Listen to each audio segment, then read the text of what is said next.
Hello everybody, it's Bobby Padilla. Welcome to my channel. I'm going to be talking about the Rams versus the 49ers tomorrow at 1 p.m. at the LA Coliseum. I'll be going to the game and wanted to give you a pre-talk before the game. So I'm very excited, and I'll be doing some sound bites at the game, and then we'll start reviewing that afterward. So welcome to my channel, and let me start by saying this is going to be an incredible game.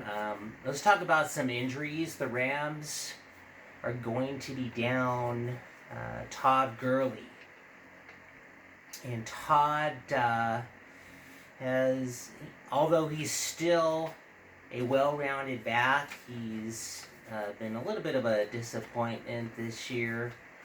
The Rams the Rams coaching staff has said they do want to reduce his workload, and they're saying it's not a health issue, but he still has that arthritic component. This week, though, it's a thigh contusion.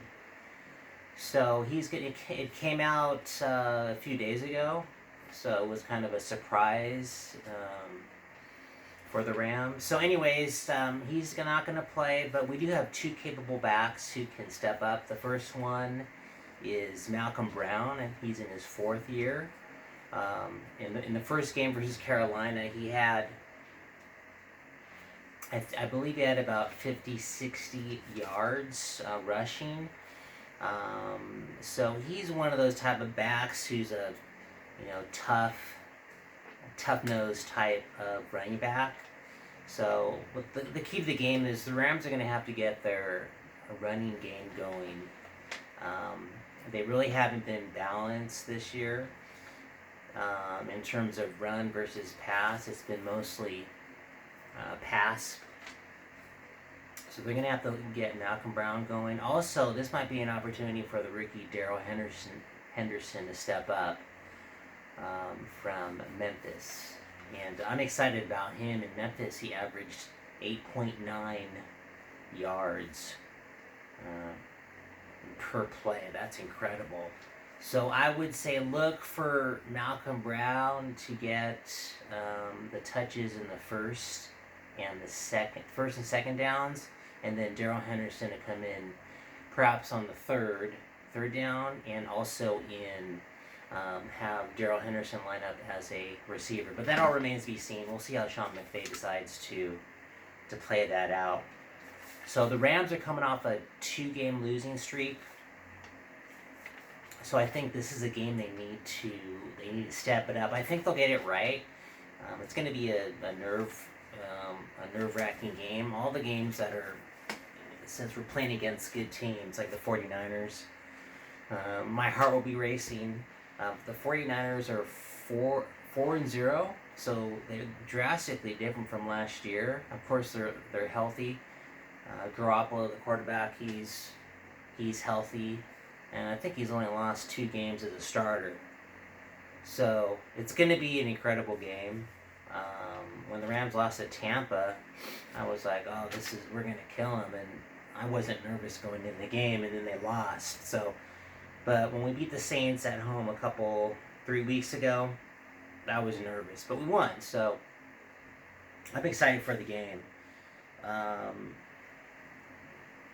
And then we're also going to be down Aqib Talib, our cornerback. I think he has a rib, something going on with his rib, so he's going to be out. Troy Hill is going to be the one who will be taking his place. The 49ers are a better run team.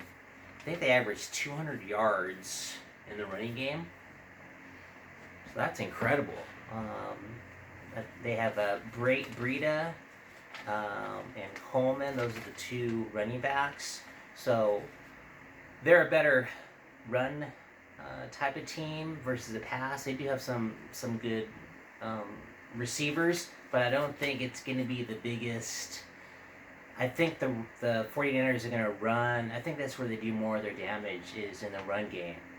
So even though Hill is going to be taking over for Talib, I don't think that's going to be much of a problem.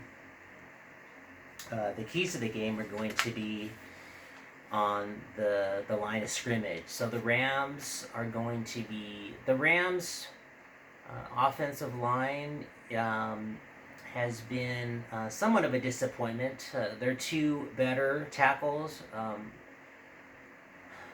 Whitworth and Havenstein, they have also haven't been playing up to their best. So these guys need to step up.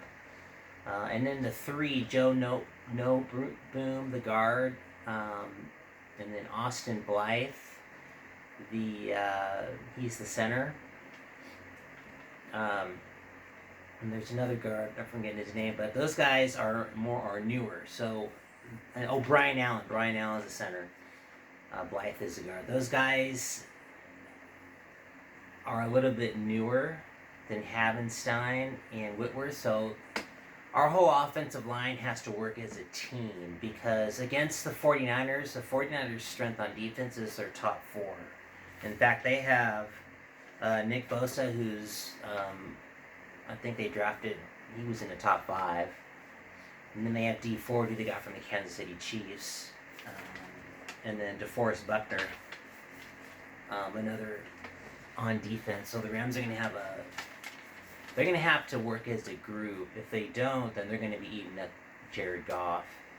So once Goff is out pressure, he is not as accurate as when he has more time. So I think what the Rams are going to do is they're going to, if he has to go back 5 steps, he may be in for a longer day. I would say look for Jared Goff to get the ball off quickly to their slot receiver like Cooper Kupp.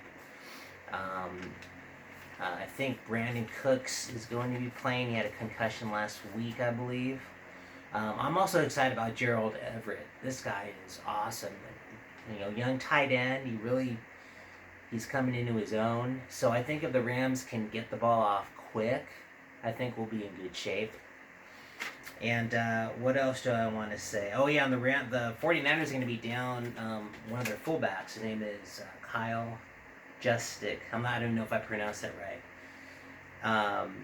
And then they're also down a couple tackles, Mike McGlinchey, Joe Staley, and then the cornerback, Caleb Witherspoon. So if the Rams are going to, win this game, they're going to have to get a lot of pressure on the 49er offensive line. Obviously, Aaron Donald is going to attract double teams again. So this is where guys like Dante Fowler needs to step up.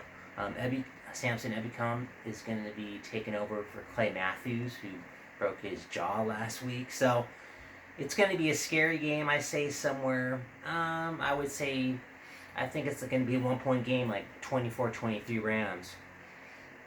So hope you enjoyed the pregame analysis. Please to subscribe to my channel because I'm going to be going to the game and give you some sound bites. And this is Saturday night, make it a great evening, and we'll talk to you at the game.